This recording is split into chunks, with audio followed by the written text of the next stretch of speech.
Okay, so it's COP30 right now, where world leaders will be talking about how to tackle the climate crisis.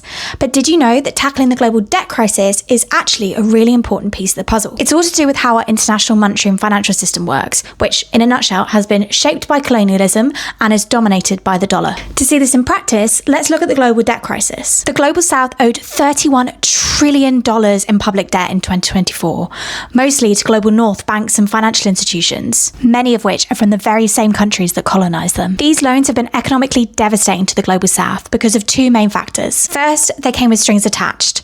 Loans from the International Monetary Fund specifically came with conditionalities, things like imposing austerity measures and privatisation. Second, they were issued in dollars.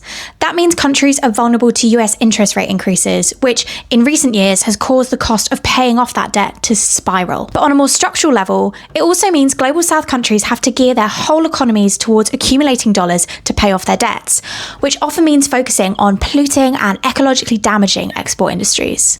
So you can see where the climate link starts coming from, but it doesn't stop there. Countries are trapped trying to pay off their debt at the expense of literally everything else. So that includes both spending on coping with the effects of climate change and investing in the green transition to renewables. It's all constrained by debt and the wider need for countries across the Global South to accumulate dollars because of how the international monetary system is set up. This means the climate crisis is getting worse, and it's disproportionately countries in the Global South that are suffering more. So what's the solution?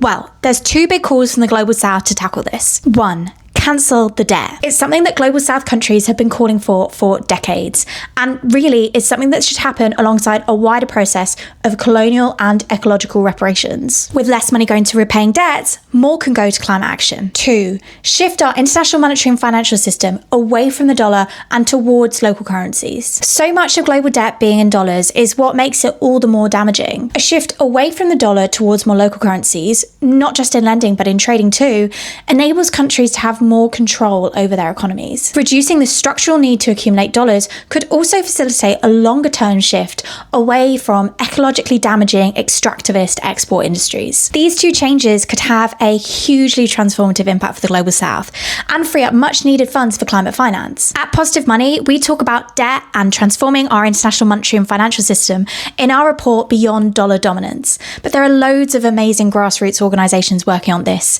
Make sure you check out some of the ones we've tagged in the caption below.